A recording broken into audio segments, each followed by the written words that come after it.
porém, Jesus, que João fora preso, retirou-se para a Galiléia, e deixando Nazaré, foi morar em Cafarnaum, situada à beira-mar, nos confins de Zebulon e Naftali, para que se cumprisse o que fora dito por intermédio do profeta Isaías: terra de Zebulon, terra de Naftali, caminho do mar, além do Jordão, Galiléia dos gentios. O povo que jazia em trevas viu grande luz, e os que viviam na região e sombra da morte, resplandeceu-lhes a luz. Daí por diante, passou Jesus a pregar e a dizer: arrependei-vos, porque está próximo o reino dos céus. Eu gostaria, juntamente com os irmãos, repetir o versículo 17, todos nós, vamos lá. Daí por diante, passou Jesus a pregar e a dizer: arrependei-vos, porque está próximo o reino dos céus. Amém? Incline sua cabeça. Senhor, a tua palavra foi lida, foi ministrada, meu Deus, e agora peço ao Senhor que o Senhor possa abrir os nossos corações, desvendar a nossa mente, meu Pai amado, e colocar dentro de nós, meu Deus Todo-Poderoso, uma revelação da tua santa e gloriosa palavra. Também oro e agradeço pela vida dos contribuintes, dos ofertantes, dos dizimistas, que o Senhor esteja sempre a abençoar grandemente a vida de cada servo e serva do Senhor. É o que nós te pedimos e te clamamos em nome de Jesus. Amém. Os irmãos podem tomar vossos assentos.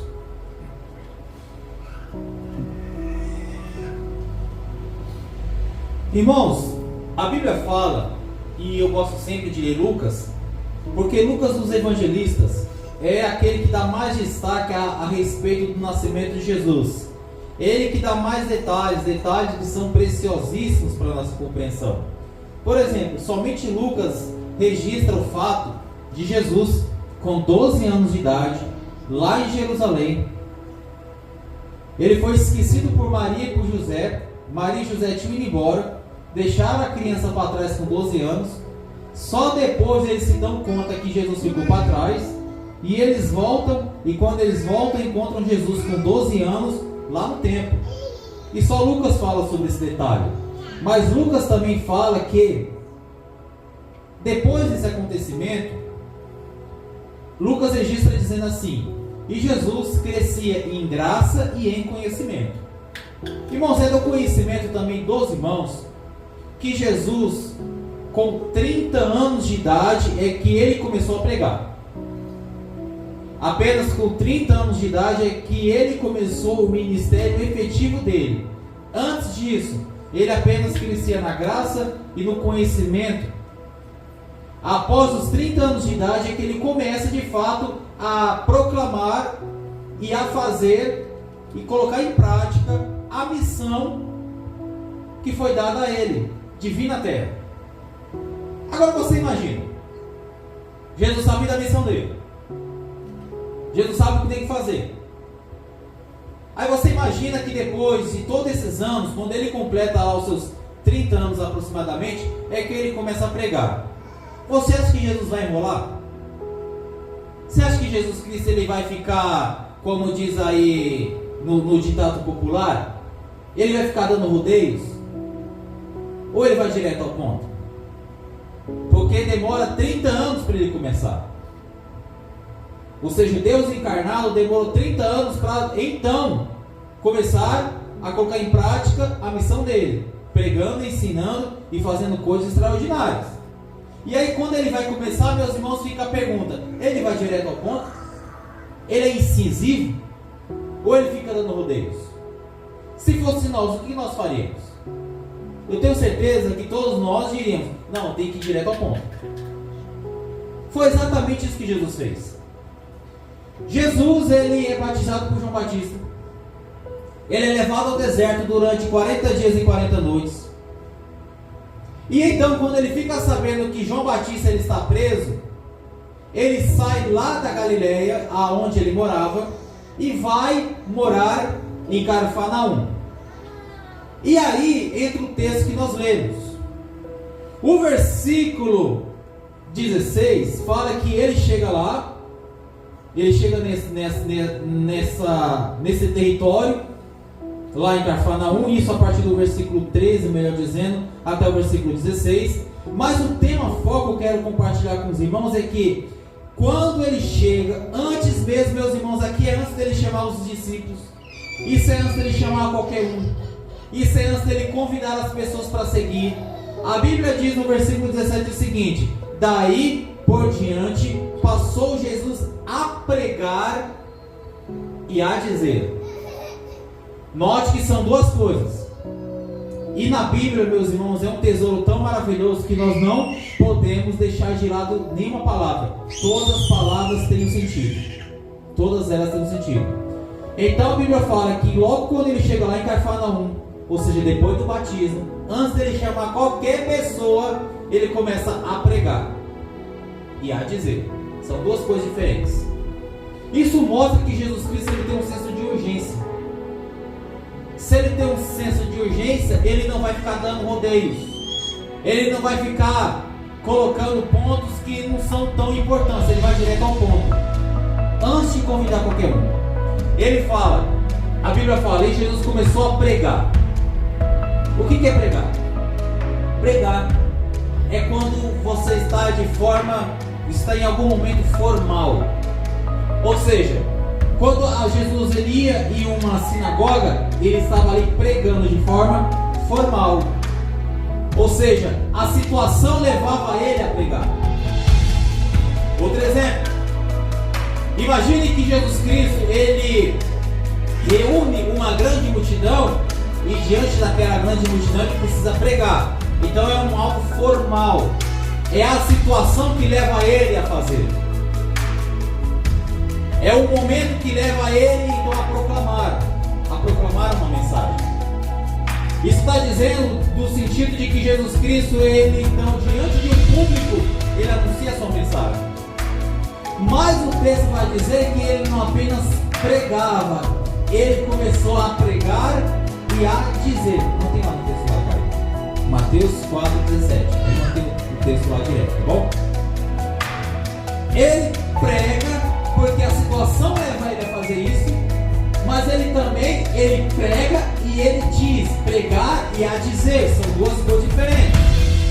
Dizer está no sentido de informal, ou seja, ele não precisava estar diante de um grande público, era a qualquer momento, e a qualquer hora, e a qualquer instante. O mesmo Jesus Cristo que de forma formal pregava diante de um grande público, ele sabia que a mensagem era tão urgente e tão importante que ele, mesmo que não tivesse a situação ali bem encaminhada para ele fazer e para ele falar, ele falava a si mesmo, ou trocando em miúdos, ele pregava para uma grande multidão porque ele sabia que era importante, mas ele pregava para uma pessoa, duas pessoas. Ele pregava quando ele tinha a oportunidade de pregar, mas quando as oportunidades ainda não estavam bem colocadas, e mesmo assim ele falava. Ele pregava e ele dizia. Por que, meus irmãos? Porque a mensagem era urgente. Preste atenção. Jesus não tinha chamado ninguém, mas a mensagem que ele estava anunciando era tão urgente que ele pregava quando as oportunidades estavam abertas e quando as oportunidades se fechavam. Deu para entender isso aqui? Pregar formal, quando tudo se coloca disponível para ele fazer. Informal, a qualquer hora, a qualquer momento, para uma, para duas, para três, para quem fosse, porque a mensagem é urgente. Mas aí vem a pergunta: se Jesus, ele é o Filho de Deus e ele é o Filho de Deus, se ele veio para trazer uma mensagem que mudou a história da humanidade, porque o mundo é conhecido antes de Jesus e depois de Jesus, qual que é a mensagem que ele tem para dizer? Qual que é a mensagem que Jesus usou antes de chamar qualquer um? Está lá no texto. Qual que é a mensagem que ele fala? Arrependei-vos. Arrependei-vos. Aí você me pergunta, bom, para que Jesus está falando isso aqui? Para o mesmo público de hoje também. hoje, 90% aqui no Brasil se diz cristão, 90%. Aí Jesus chega nos dias de hoje e diz: arrependei-vos. Arrepender o que, Senhor? Eu já estou no caminho. Aconteceu isso naquele tempo, aconteceu a mesma coisa. Quinta-feira aqui eu expliquei a respeito de Mateus, e eu expliquei o cuidado, eu expliquei a reverência que o judeu tem pela palavra. Um judeu com 13 anos de idade já tem quase os 5 livros da Bíblia, de Gênesis a Deuteronômio, memorizados. É uma obrigação, é um costume deles. Então, se tem pessoas que entendem de palavra, de Bíblia, são judeus. Aí Jesus chega para esse público aqui e fala: arrependei-vos. Aí você diz: não está certo, parece que não fecha, a conta não fecha. Assim também nos dias de hoje. Se Jesus chega hoje para um país que se diz 90% cristão e diz: arrependei-vos, as pessoas vão dizer: mas se arrepender do quê? Eu já estou no caminho. Os judeus naquela época, ao ouvir isso, falavam: mas Senhor, arrepender do quê? Desde pequeno eu escuto a palavra. Eu tenho a palavra memorizada no meu coração. Eu tenho a palavra memorizada na minha mente. Se tem uma pessoa que entende Bíblia, é os judeus. E Jesus estava dizendo para eles: arrependei-vos. Arrependei-vos. Sabe por quê, meus irmãos? Porque arrependimento significa mudança de mente. Aquela nação que é onde surge o cristianismo não poderia passar por uma transformação sem antes se arrepender. Eles tinham conhecimento, eles tinham entendimento na cabeça, mas esse entendimento não estava surgindo efeito no coração deles. Assim também é nos dias de hoje. 90% da população aqui do Brasil se diz cristã, mas esse conhecimento não gera transformação na vida deles.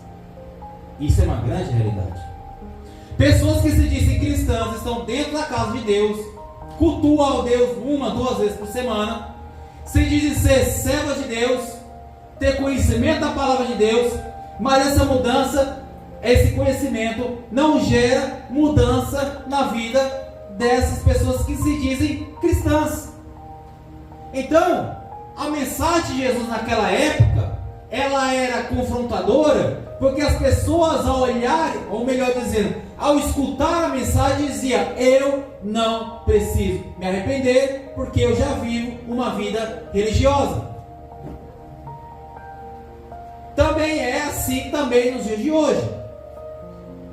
Pessoas que, ao se identificar como cristãs, ao se autoproclamarem homens e mulheres de Deus, dizem: eu não preciso de arrependimento. Mas, meus irmãos, qual foi a primeira mensagem que Jesus Cristo disse antes de tudo? Arrependei-vos. Arrependei-vos. Apesar do que você pensa de si mesmo, apesar do conhecimento que você tem a respeito de Deus, a mensagem é arrependei-vos. O arrependimento, meus irmãos, é a única forma de nós termos acesso ao reino de Deus. Ao reino de Deus. Sem arrependimento, meus irmãos, é impossível nós termos uma caminhada para com o reino de Deus. Então precisa se arrepender, apesar daquilo que eu e você pensamos de nós mesmos. Nós precisamos nos arrepender.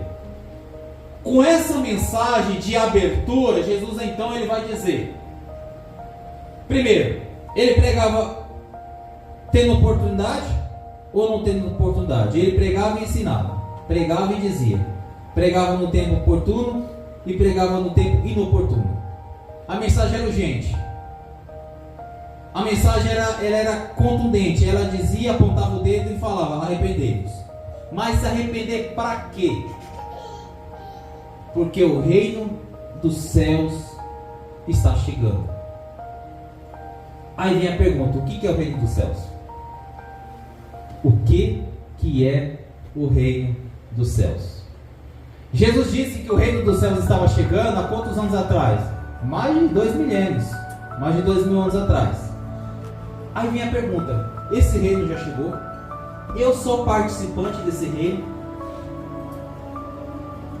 A resposta, meus irmãos, ela tem que ser dividida em 3 partes. Primeiro, o reino de Deus estava chegando, o reino de Deus chegou, e o reino de Deus vai chegar de forma completa no futuro. Parece ser complicado isso que eu falei? O reino de Deus estava chegando, o reino de Deus chegou, e o reino de Deus será completo no futuro. Deixa eu explicar aqui para os irmãos. Quando Jesus Cristo disse o reino de Deus está chegando, é porque ele estava ainda no começo, ele estava ainda anunciando. Mateus 4:17. Quando nós lemos, por exemplo, já lá em Mateus 12:28, Jesus então afirma que o reino já está chegado, já está inaugurado, é presente, é presente. Só que daí, quando ele está dizendo um dos seus últimos sermãos, é conhecido como o sermão das últimas coisas, lá em Mateus 25, ele fala também que quando lá na eternidade, ele vai olhar para a direita e vai dizer: vinde benditos do meu Pai para o reino que vos está preparado desde a fundação do mundo. Então, é um reino que ainda vai chegar. Aí parece que dá um nó na cabeça, mas não dá. Ele pregou dizendo que o reino estava chegando em Mateus 4:17. Já em Mateus 12:28 ele afirma: não, o reino de Deus já chegou. Quando ele se refere a esse reino que está preparado desde a fundação do mundo, é para aqueles que vencerem, e então o reino se torna completo. Quando nós nos decidimos por Jesus, nós nos arrependemos, nós já estamos vivendo o reino de Deus. Mas esse reino de Deus vai ser completo, vai ser de forma plena no dia em que nós entrarmos no reino dos céus. Mas agora já estamos vivendo no reino. Já estamos vivendo no reino. Lá em Lucas, por exemplo, no capítulo de número 17 e versículo de número 21, Lucas 17:21, Jesus diz: o reino de Deus já está dentro de vocês. Lembra que Jesus uma vez contou uma parábola da menor semente que tem na terra? Quem lembra qual que é a menor semente que tem na terra? O grão de mostarda. O que Jesus estava dizendo? O reino de Deus é comparado com o grão de mostarda porque é a menor de todas as sementes. O reino de Deus é comparado com o grão de mostarda. E aí Lucas vai dizer: o reino de Deus já está dentro de você, ou seja, ele está plantado. Ele é uma semente pequena, mas quando ela crescer, lá no sermão na parábola da mostarda, vai dizer que quando ela cresce, se torna uma árvore tão grande que até os passarinhos se pousam sobre essa árvore. Então começa pequeno, mas depois se torna grande. Hoje o reino de Deus é uma semente dentro de nós, mas na eternidade ele será pleno e será uma árvore gigante. Mas aí vem a questão: se essa semente está dentro de mim, está dentro de você, exige mudança.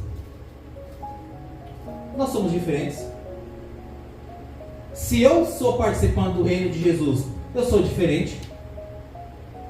Se eu sou uma pessoa que faz parte desse reino, que começou, que está dentro de mim, que é como uma semente do grão de mostarda, que é pequeno, mas que está aqui, exige de nós, meus irmãos, algumas características que demonstram que nós somos participantes desse reino. Primeira característica que prova que eu sou parte deste reino: eu tenho que ser sal da terra, eu tenho que ser luz do mundo. Irmãos, se eu sou parte do reino, se você é parte do reino, nós temos que ser diferentes. Temos que ser diferentes. Jesus lá em Apocalipse é falado que ele é rei dos reis. Se eu sou participante desse reino, eu tenho que demonstrar que eu sou participante desse reino. Eu tenho que, através da minha vida, provar que eu sou realmente integrante. E uma das coisas que Jesus disse tem que ser sal da terra e luz do mundo, tem que ser diferente. Irmãos, é com muita tristeza que hoje nós vemos que hoje, infelizmente, já não há mais tanta diferença entre o povo de Deus e o povo que não quer nada com Deus. É com muita tristeza que nós vemos hoje atitudes que lá fora são feitas por pessoas que não têm temor a Deus, que não têm respeito a Deus, sendo praticadas pelo povo que se diz ser temente a Deus. Hoje, infelizmente, nós vemos escândalos grandes, de pessoas que passam a perna nos outros, pessoas que roubam os outros de forma até bilionária, e são pessoas que se dizem integrantes de igrejas, pessoas que dizem que congregam em igrejas, pessoas que se vendem dizendo: olha, eu sou um homem, uma mulher de Deus, então venha fazer parte desse negócio, e engana as pessoas. Os irmãos aqui vão recordar que em cerca de 15 anos atrás, explodiu no Brasil aqui a questão do marketing multinível. Se não fosse a Paula, eu tinha caído nessa aí. O que era o marketing multinível? Era um sistema de pirâmide que convidava as pessoas a poderem vender coisas, vender perfume, vender rastreador de alguma coisa, postar alguma coisa na internet, e cada vez que você conseguia alguém, você ganhava um bônus, e você trazia mais alguém, você ganhava um bônus. Era um sistema de pirâmide. E a maioria desses líderes, das pessoas que eram donas desses negócios, eram pessoas que se diziam ser cristãs, vendiam a imagem de cristãs, de evangélicos, para dizer, é algo confiável. E pessoas foram passar a perna, pessoas sofreram com isso aí. Ou seja, práticas lá no mundo que se tornou, infelizmente, uma realidade no meio de muitos cristãos. Isso aí é uma pessoa que é sal da terra e luz do mundo? Não é. Não é, infelizmente não é. Uma outra característica, meus irmãos, que é importante, além de nós sermos sal da terra e luz do mundo, é que Deus pede que nós venhamos ser confiantes. E aqui já finalizando a mensagem, nós temos que ser confiantes. Se Deus nos prometeu que tem um reino para nós precisamos confiar. Precisamos continuar, como diz lá no livro de Judas, na epístola de Judas, batalhar pela fé que uma vez nos foi dada. Quantas pessoas desistem de caminhar? Às vezes, até mesmo por algumas coisas que elas veem dentro dos círculos religiosos e deixam de caminhar. Jesus, ele pede para nós, venhamos confiar. Deus nos prometeu de um reino, ele vai cumprir esse reino. Esse reino já está presente.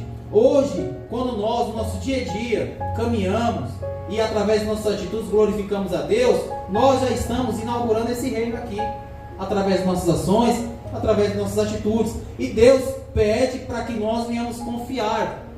Quando nós temos a oportunidade de fazer errado, nós fazemos o certo. Quando nós temos a oportunidade de pegar atalhos para ser bem recompensado, nós optamos pelo caminho árduo, nós glorificamos a Deus. O que Deus pede? Confia.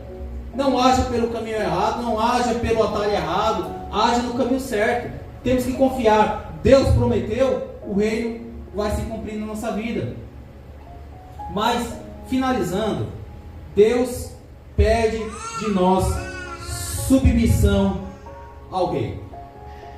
Irmão, submissão é mais do que respeito. Submissão ao rei é mais do que reconhecimento do que Jesus fez por nós. Submissão, acima de tudo, é amor.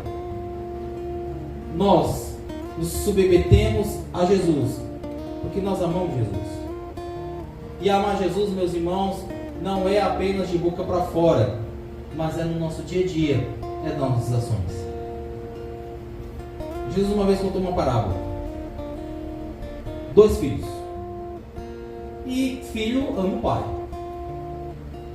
Normalmente todo filho ama o pai.